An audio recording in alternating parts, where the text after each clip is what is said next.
Takwa adalah imtitsalu awamirillahi wa jatinabun nawahihi. Takwa adalah menjalankan segala perintah Allah dan menjauhi segala larangannya. Dengan kata lain, bahwa orang-orang yang bertakwa itu adalah orang-orang yang senantiasa sami'na wa ata'na terhadap apapun yang menjadi ketetapan Allah Subhanahu wa taala dan Rasul-Nya. Dalam surat An-Nur ayat 51, Allah Subhanahu wa taala berfirman, "Innama kana qaulal mu'minina idza du'u ila Allahi wa rasulihi liyahkuma bainahum ayaqulu sami'na wa ata'na." Sesungguhnya hanyalah orang-orang beriman yang ketika kepada mereka diseru untuk kembali kepada Allah Subhanahu wa taala dan Rasul-Nya, untuk mengatur kehidupannya dengan Al-Qur'anul Karim dan sunnah-sunnah baginda Nabi besar Muhammad SAW, kemudian mereka mengucapkan kalimat sami'na wa ata'na, kami mendengar dan kami taat. Ini adalah karakter orang-orang beriman, dan inilah karakter yang seharusnya kita miliki. Orang-orang yang mengaku mengimani Allah Subhanahu wa taala dan kenabian baginda Nabi besar Muhammad SAW. Dan ini pula lah yang sebenarnya menjadi kunci kemuliaan manusia. Di dalam muqaddimah tadi, Al-Fakir sudah sampaikan ketika baginda Nabi besar Muhammad SAW mengatakan, "Innallaha yarfa'u bihadzal kitabi aqwaman wa yad'u bihi akharin." Sesungguhnya Allah akan mengangkat derajat suatu kaum, ya, selama kaum itu berpegang teguh kepada Al-Qur'anul Karim. Wa yad'u bihi akharin. Dan sebaliknya, Allah Subhanahu wa taala akan menghinakan suatu kaum, akan menjatuhkan suatu kaum dengan kitab ini, dengan Al-Qur'anul Karim. Maksudnya adalah ketika orang-orang itu tidak berpegang kepada Al-Qur'anul Karim, maka kehidupan mereka pasti akan dijatuhkan oleh Allah Subhanahu wa taala, pasti akan dihinakan. Atau di dalam peringatan yang lain, Allah Subhanahu wa taala berfirman, "Wa man a'rada an dzikri fa inna lahu ma'isyatan dhanka." Ya, barang siapa berpaling dari peringatanku, maka baginya adalah penghidupan yang sempit, penghidupan yang senantiasa dipenuhi dengan berbagai musibah, penghidupan yang tidak pernah mengalami kedamaian. Ya, bahkan kemudian kelanjutan dari ayat itu Allah Subhanahu wa taala berfirman, "Wa nahsyuruhu yaumal qiyamati a'ma." Dan di dalam hari kiamat nanti mereka akan dibangkitkan dalam keadaan buta. Na'udzubillahi min dzalik. Ini adalah orang-orang yang berpaling dari Al-Qur'anul Karim, orang-orang yang tidak menjadikan Al-Qur'anul Karim sebagai pegangan kehidupan. Hadirin masyarul muslimin yang dimuliakan Allah Subhanahu wa taala. Itulah yang juga sebenarnya menjadi bukti kecintaan kita kepada Allah dan Rasul-Nya. Ya, mengimani apapun yang menjadi firman-firman Allah dan apapun yang diberikan oleh baginda Nabi besar Muhammad SAW. Allah katakan, "Wa ma atakumur rasulu fakhuduhu wa ma nahakum anhu fantahu." Apapun yang diberikan oleh Rasul, ambillah. Dan apapun yang dilarang oleh Rasul, tinggalkanlah. Ini adalah bukti kecintaan kita kepada Allah dan Rasul-Nya. Mengambil apapun yang diberikan oleh baginda Nabi besar Muhammad SAW dan meninggalkan apapun yang beliau larang.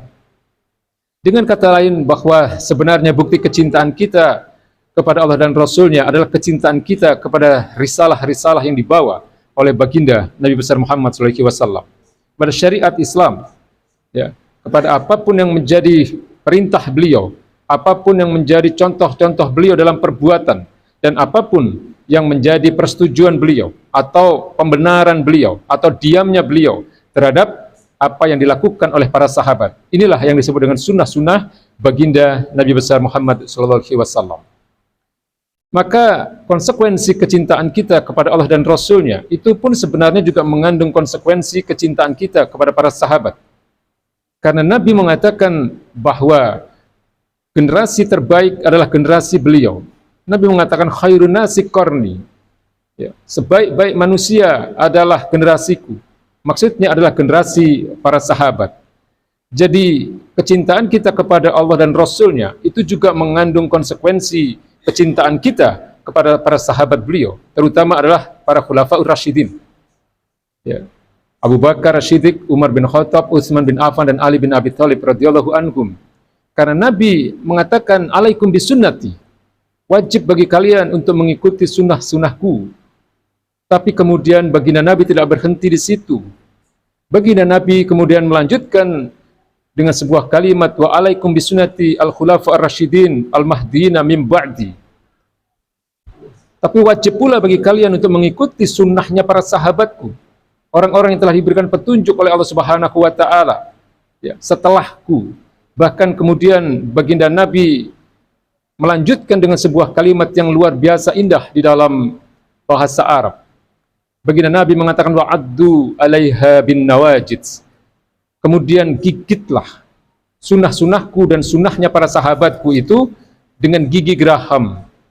Maknanya adalah bahwa kita diperintahkan untuk berpegang teguh kepada apapun yang menjadi sunnah-sunnah beliau dan sunnah-sunnahnya para sahabat.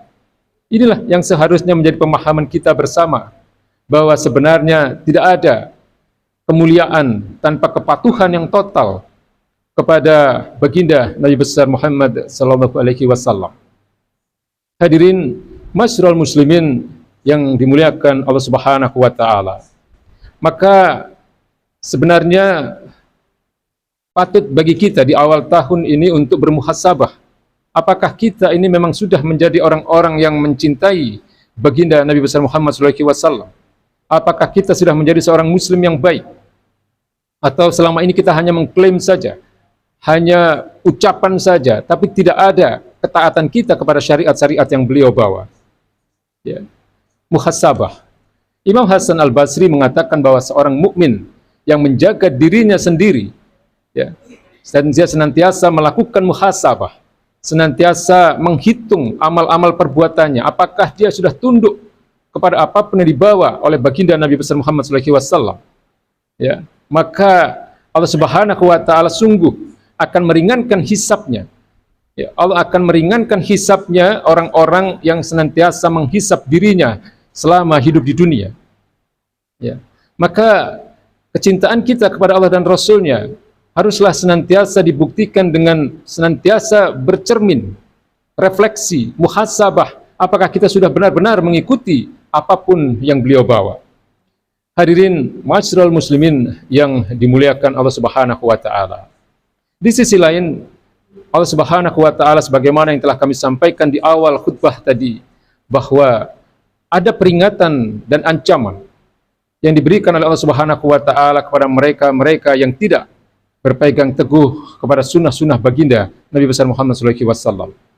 Allah katakan, fa inna lahu ma'isyatan dongka, maka baginya akan terjadi kehidupan yang sempit, kehidupan yang dipenuhi dengan musibah, kehidupan yang dipenuhi dengan ketidakadilan, ya, ketidaksejahteraan, ya, berbagai musibah, kemudian pertengkaran yang ada di tengah-tengah mereka. Jadi kalau kita lihat hari ini, bahwa berbagai bencana, berbagai masalah, berbagai musibah yang kita alami atau yang dialami oleh umat manusia pada umumnya, pangkalnya sebenarnya adalah kemaksiatan.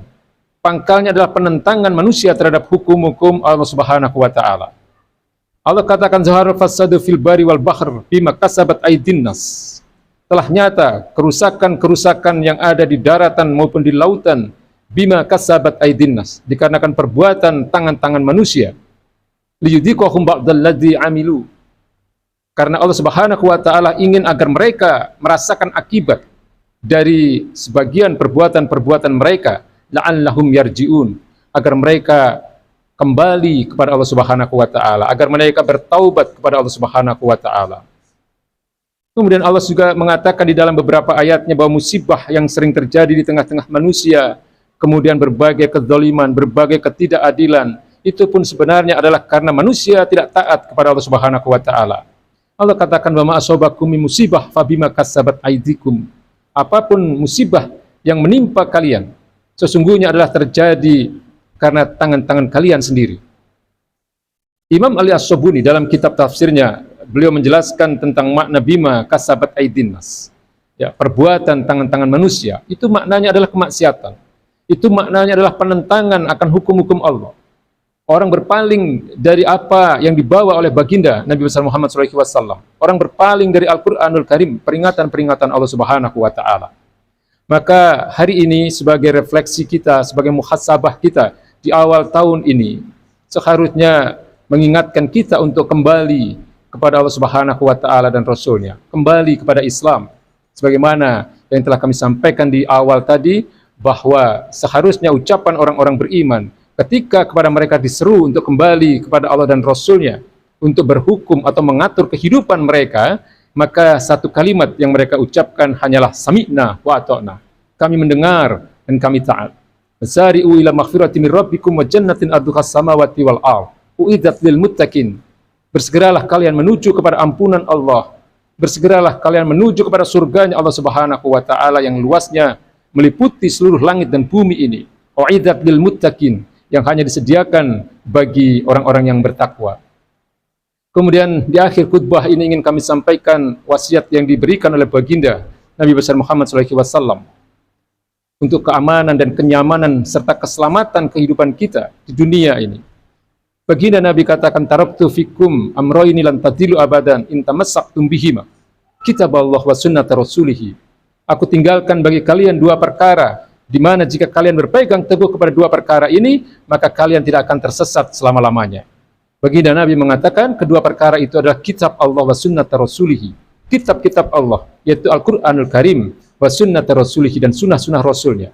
Artinya kembali baginda Nabi mengingatkan untuk keselamatan hidup kita, baik hidup di dunia maupun di akhirat, tidak ada jalan lain kecuali kita berpegang teguh kepada apapun yang diberikan oleh baginda Nabi besar Muhammad SAW, dan berpegang teguh kepada apapun yang dibawa oleh baginda Nabi dan para sahabat, serta senantiasa mendekatkan diri kepada Allah Subhanahu wa taala dengan membaca, kemudian merenungkan kandungan makna, serta menjalankan apapun yang menjadi ketetapan-ketetapan Allah Subhanahu wa taala yang ada di dalam Al-Qur'anul Karim.